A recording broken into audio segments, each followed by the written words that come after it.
Porque no hay ideas sin consecuencias ni verdades absolutas. Para conocer es necesario preguntar, preguntarnos y preguntar.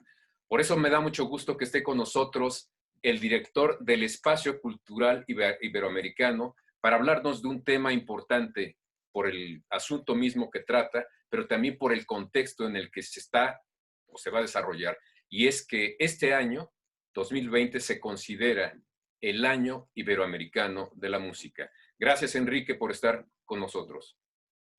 Muchas gracias, Javier, y por supuesto muchas gracias a Canal 22 por la oportunidad de poder comentar con ustedes lo que está significando y lo que queremos que signifique y trascienda del Año Iberoamericano de la Música, que fue, digamos, designado por la Cumbre Iberoamericana de Jefes de Estado y de Gobierno.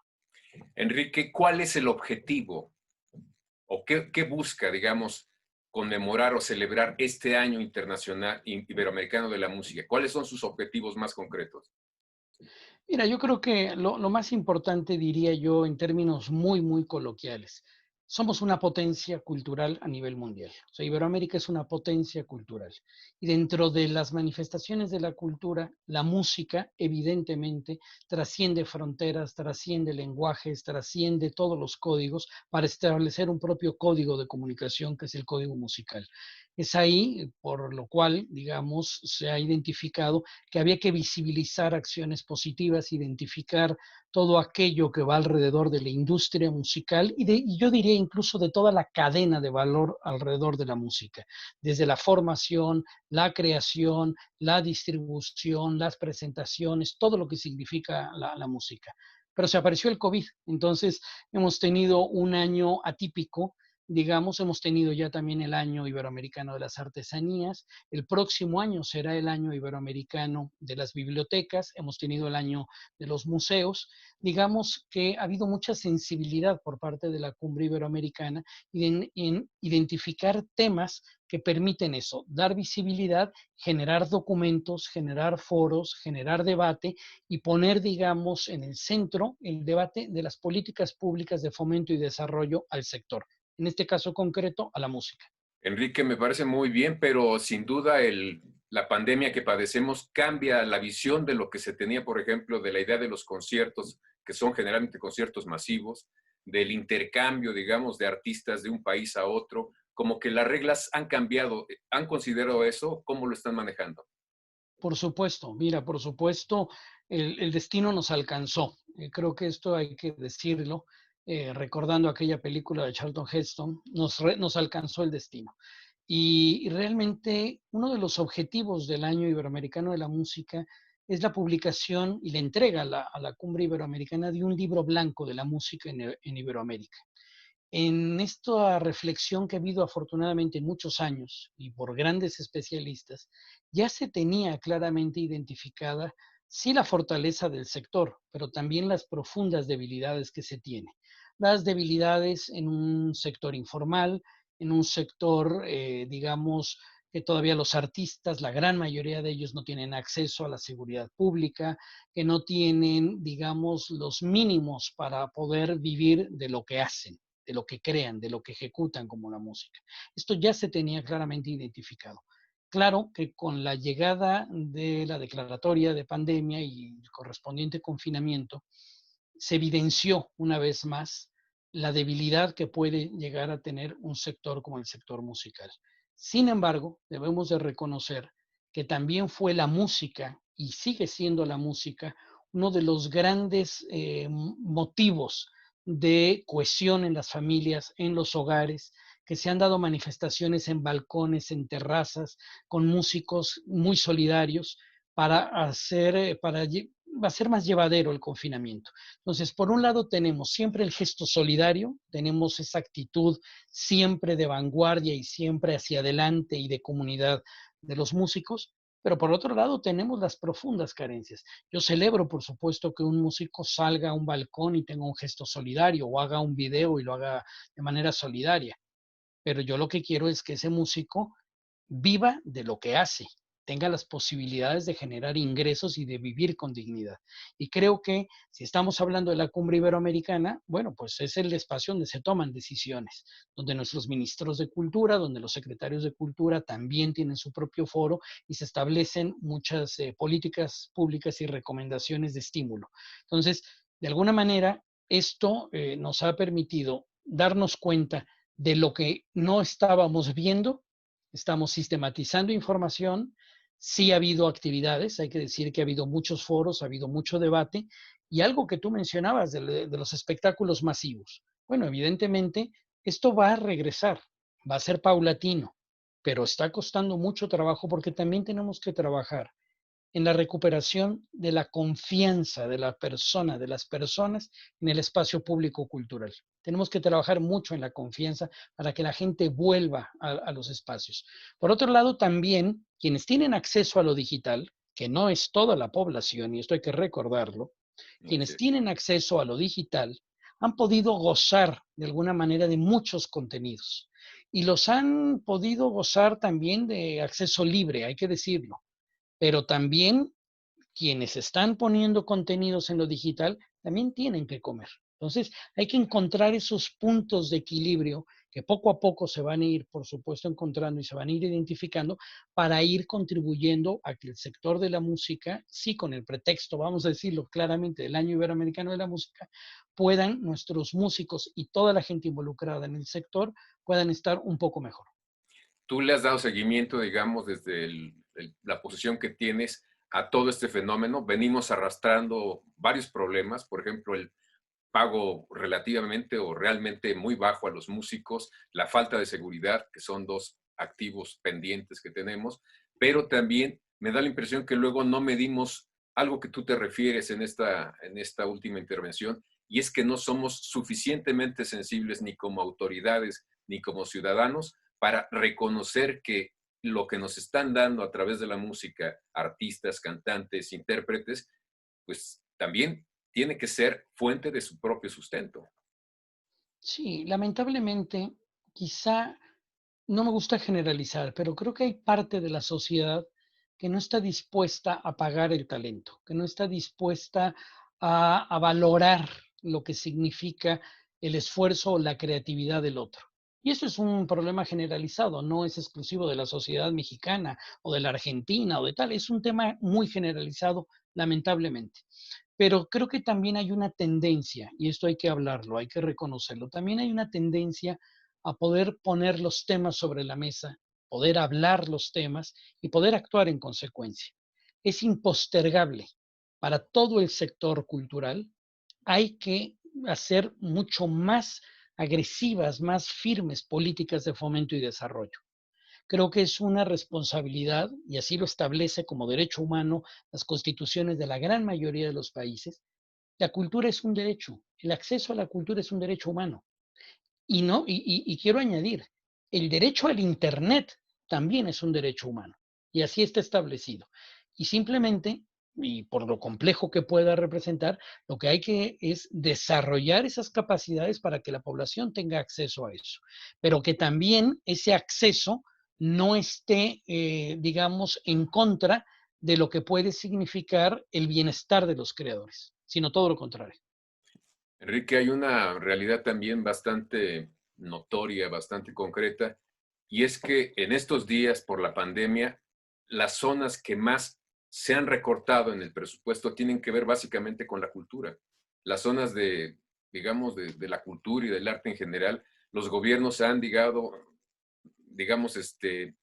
proyectado sus recursos sobre todo a cuestiones de salud y me parece muy bien, pero el sector cultural casi siempre, por cualquier circunstancia, por cuestiones económicas, por sanitarias en este caso, siempre está recortado y como que está hecho a un lado. ¿Hay alguna proyección de que esto se pueda modificar o qué se tendría que hacer? Mira, yo creo que los recortes presupuestarios, no nada más al sector de la cultura. Creo que sí, el sector de la cultura ha sido muy afectado, pero no es el único. Creo que todos los sectores de la sociedad estamos absolutamente sensibilizados que cuando se presentan hechos inéditos como el que nos está tocando vivir, que definitivamente tenemos que ser flexibles y en tema de presupuestos, pues hay reordenamientos. pero yo estoy convencido de que también las autoridades están conscientes de lo que la cultura aporta también a las economías nacionales, lo que aporta el cine, lo que aporta la música, lo que aportan las artes escénicas, que hay estudios muy serios. Nuestros países ya tienen las cuentas satélites de cultura, donde se mide, por supuesto, el aporte de la cultura a la riqueza nacional. Yo creo y quiero confiar en que esta tendencia de recortes se va a revertir. Quiero confiar en que el sector cultural tendrá los argumentos suficientes y el peso específico como sector para hacer valer lo que mínimamente les corresponde de apoyo y de estímulo directo a la creación, que no es ninguna cortesía, que no es ninguna dádiva, es un sector que tiene que ser estimulado por el Estado. Sin duda, la música es el sector del área cultural que más genera, digamos, ingresos, el que más genera riqueza, porque, digamos, todos consumimos música de muchas maneras y eso se ve reflejado en el Producto Interno Bruto de cada país. ¿Tienes algunos datos que nos ayuden a documentar mejor esto? Sí, bueno, yo creo que seamos muy concretos. Todos los datos que teníamos este año han sido alterados. Vamos a tener que partir de nuevas realidades. Yo quiero ser muy cauteloso en el manejo de cifras, porque lo que se aportaba, lo que se venía aportando en promedio en la región iberoamericana, era entre un 5 y un 7% al Producto Interno Bruto las industrias culturales y creativas. Hoy, lamentablemente, estamos en una situación muy difícil de medir. Nosotros estamos haciendo un estudio de impacto junto con la UNESCO, junto con el Banco Interamericano de Desarrollo y con la OEI, la Organización de Estados Iberoamericanos para la Cultura, la Ciencia y la Educación, y estamos teniendo, digamos, en septiembre los primeros resultados. Lamentablemente, las cadenas de valor de las diversas actividades de la cultura están siendo profundamente alteradas. Realmente no podemos decir que vamos a poder medir con los mismos instrumentos que teníamos hasta hace unos pocos meses. Entonces va a ser una época de transición difícil, no va a ser fácil, pero creo que vamos a poder salir adelante. Tenemos un potencial enorme y vuelvo a decir lo mismo, somos potencia cultural. Tenemos que ir a un corte y regresamos contigo, Enrique.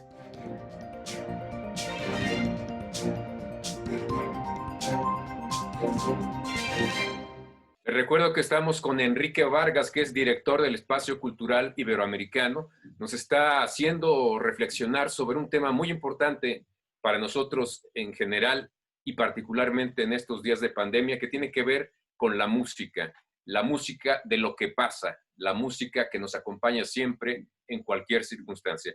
Enrique, hablaste al principio del programa de la necesidad de reconstruir la confianza del público, digamos, para que cuando existan posibilidades realmente de salir a un concierto o a un espectáculo musical, podamos hacerlo. ¿Cómo se va a construir la confianza? Porque yo estoy seguro que si se permitiera, digamos, el libre acceso a estos conciertos masivos en este momento, muchísima gente no acudiría.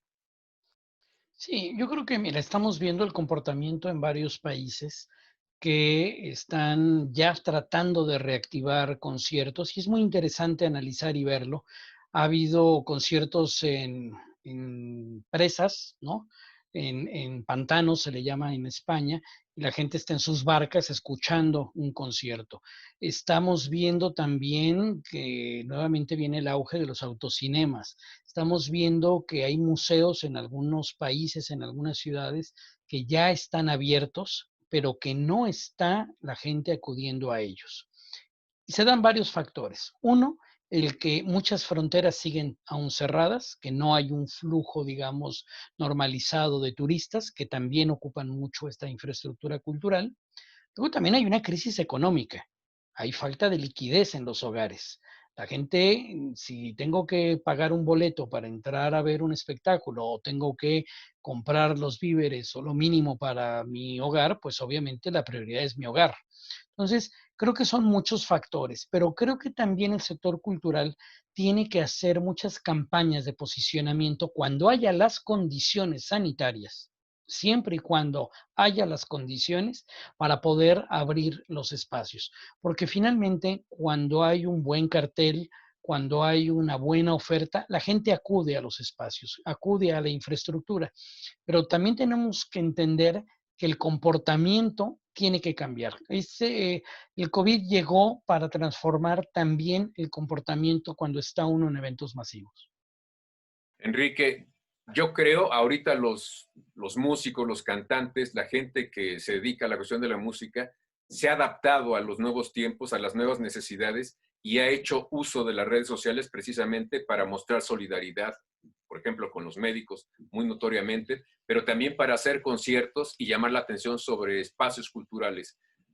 ¿No tendría, digamos, el arte y la cultura que ver la herramienta de las redes sociales de otra manera?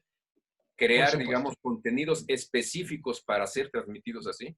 Por supuesto, por supuesto. Creo que la sociedad en términos generales le ha perdido el miedo al Internet y a las redes sociales. Esto es también una cosa que tenemos que tener muy clara. Nosotros mismos, que estamos en este momento haciendo un programa de televisión, le hemos perdido el miedo al Internet y lo estamos haciendo. Y la sociedad ya está ubicada en eso. El sector artístico fue muy vanguardista y solidario y están dando pasos, pero ahora hay que generar formatos específicos para estos medios. Yo quiero contarles, el domingo pasado, la Orquesta Juvenil Iberoamericana del programa Iberoorquestas Juveniles, estrenamos un video con Jorge Drexler. Jorge Drexler es el embajador iberoamericano de la cultura.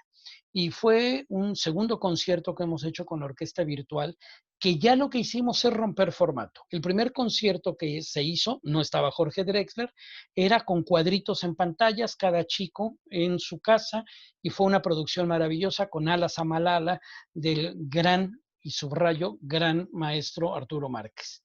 Esto fue un concierto maravilloso que tuvo una penetración tremenda. Pero ya con Jorge Drexler lo que se hizo fue una producción de un video con sinfónico, con coros, de su canción ganadora al Oscar por la película Diarios de Motocicleta, Al otro lado del río, con testimoniales de estos chicos, que hay que entender que el programa de orquestas juveniles lo que hace es trabajar en comunidades muy difíciles como un programa de cohesión y de tejido social a través de la música. Bueno, se hizo un videoclip, se hizo como tal una producción de video que ya rompe con los cuadritos que estamos ahora tan acostumbrados y que todo el mundo en la red social ponemos cuando estamos en una reunión, tomamos la foto y la subimos y compartimos que hemos estado, o la familia que se pudo reunir, o el cumpleaños que estamos celebrando. Bueno, ya estamos cambiando también, hay que hacer nuevos formatos, porque repito, esto ya llegó y llegó para transformarse. Tenemos que entender que hay una transformación digital y además el mundo va encaminado hacia el 5G, que es mayor velocidad. Y esto no podemos dejar de lado, que también tenemos que generar contenidos más atractivos, porque digamos que cada vez va a haber más inversión, digamos, para la infraestructura digital. Y lo que tenemos que evitar es las nuevas exclusiones sociales que se dan entre quienes tienen Internet y no tienen Internet. Entonces, uno de los planteamientos básicos de todo el sector cultural tendría que ser, entre otras cosas, pedir que tenga Internet o acceso al Internet la mayor parte de la población de los países. Por supuesto, porque además el sistema educativo lo necesita. El sistema Exactamente. educativo lo necesita, el sistema cultural lo necesita, las comunicaciones lo necesitan, la sociedad necesita estar interconectada por el Internet. Sin duda alguna. Enrique, tenemos que ir a un corte y regresamos contigo.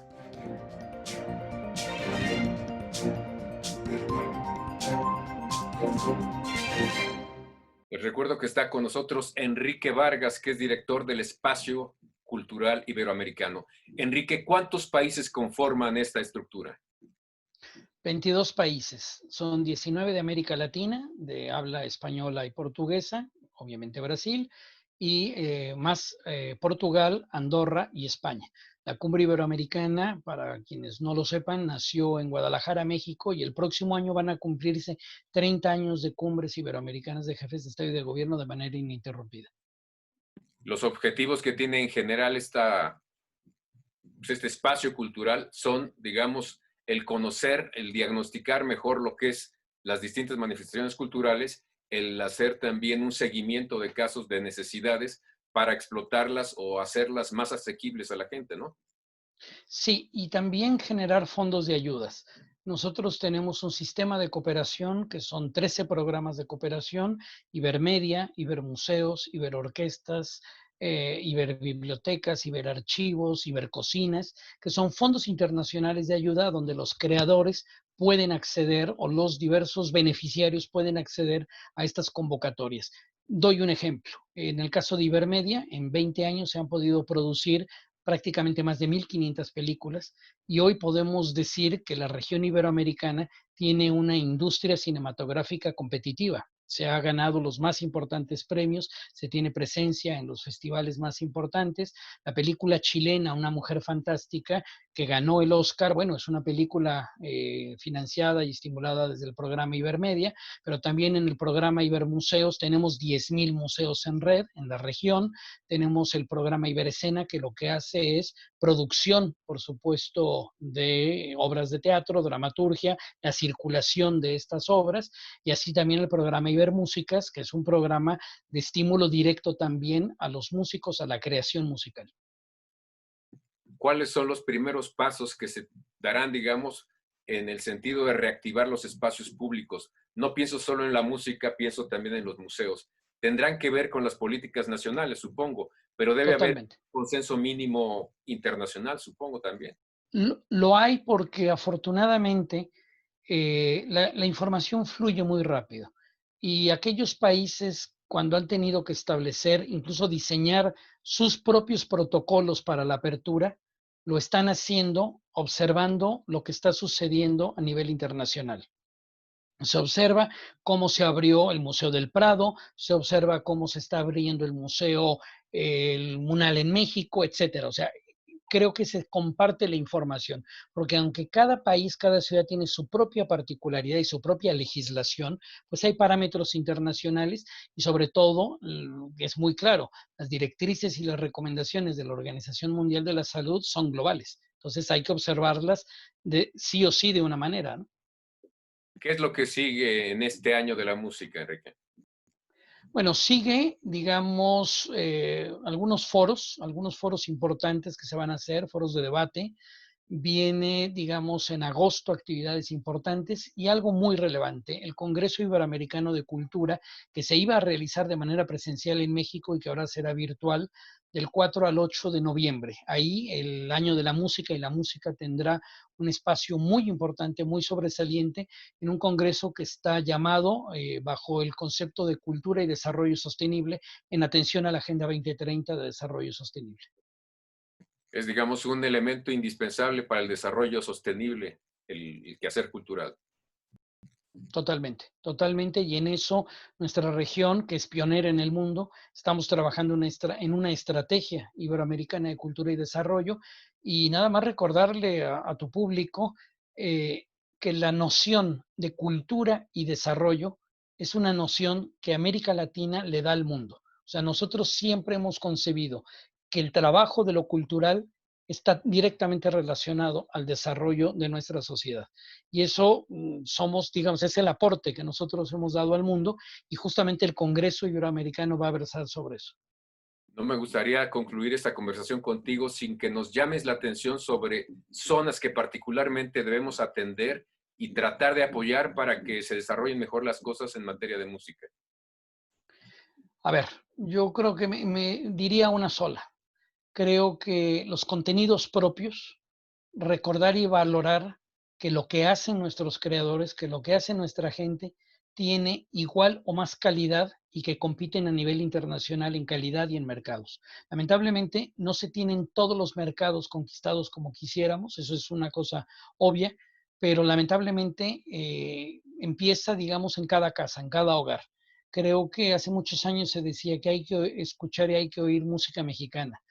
Hay que hacerlo, hay que escuchar música de cada uno de los lugares, hay que apoyar y estimular y consumir nuestros contenidos propios, y sentirnos muy orgullosos de eso que nosotros tenemos, de eso que nuestra cultura en español, en idioma español, le da al mundo. Nada más recordemos que 1 de cada 7 habitantes del mundo es iberoamericano. Es un dato fuerte eso, yo no lo había pensado, pero uno es bastante, ¿eh? En términos globales.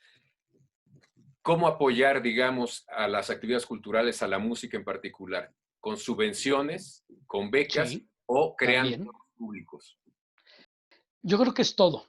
Creo que es desde el colegio, desde la educación musical, creo que va en la formación de públicos, en el respeto a los derechos de autor, en consumir contenidos, en entender que nuestras manifestaciones musicales también son universales, también se deben de escuchar en otro lugar y creo que debemos de sentirnos orgullosos también. Despertar ese sentido del orgullo es muy importante y creo que fomentar desde el Estado es una obligación irrenunciable, está en la Constitución, está en las leyes que se desprenden de la Constitución y las instituciones están creadas para eso, para generar estímulos, para generar subvenciones, para generar esta otra manera de estimular y de apoyar un sector que no puede quedar solo en manos del mercado. Dejarlo al mercado sería, ¿qué significaría? Bueno, las tendencias nos dicen que sería grave porque lamentablemente esa correspondencia que tenemos de potencia y de 1 de cada 10, estas cifras que doy no tienen una correspondencia en el mercado, no la tienen en Internet, no tenemos esa presencia en Internet, no la tenemos esa presencia en las diversas cuotas de mercado. Pasa en el cine, pasa en muchos de los mercados culturales pasa, pero por eso se necesita el estímulo del Estado. Pues muchísimas gracias, Enrique Vargas, director del Espacio Cultural Americano, por habernos compartido este trabajo importante, sin duda, de acercamiento desde otro mirador a las fuentes de la cultura de Iberoamérica, para aprovecharlas ahora sí que en provecho de la sociedad en su conjunto. Y gracias a ustedes también por habernos acompañado aquí en Debate 22. Los espero la próxima semana.